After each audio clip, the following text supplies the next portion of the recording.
আসসালামু আলাইকুম। প্রথমত বিদায় জানাবো চট্টগ্রামবাসী। হয়তো আমি আজকে এই ভিডিও যেটি করতেছি এটা করার পর আমি আজকে চলে যাব, কারণ আমার বাবা অসুস্থ, আমি নিজে অনেক অসুস্থ। আমার বাবা দেশের বাইরে ছিল, এখন দেশে চলে আসছে। শুধু অসুস্থতার কারণে সবাই আমার বাবার জন্য দোয়া করবেন। আমি তো 2-3 দিন ধরে আছি, প্লাস আমার বন্ধু যখন দেখছে অবস্থা খুবই খারাপ, লিটনে কিন্তু চলে আসছে। পাশাপাশি আমার একটা ভাইও চলে আসছে বাড়িতে মাদুর।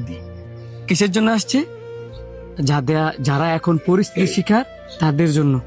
আমরা তো দেখছেন আপনারা আমার ভিডিওতে যে আমরা চিরা মুড়ি এইটা অনেক শুকনা খাবার দিছি, কিন্তু শুকনা খাবার এখন কারো প্রয়োজন নাই। সবার প্রয়োজন কি, যে যদি কিছু অর্থায়ন হয়, কিছু টাকা হয়, তাহলে ঘরটা সারাইতে যেন পারে।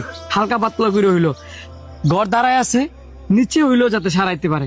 সেই কারণে আমরা একটা উদ্যোগ নিয়েছি, সেটা হচ্ছে অল্প কিছু টাকা। অল্প কিছু টাকা বলতে গেলে মানে যাতে হয়, এবং কি ওনারা যাতে এক সপ্তাহ কিছুদিন যাতে বাজার করেও খাইতে পারে, যাতে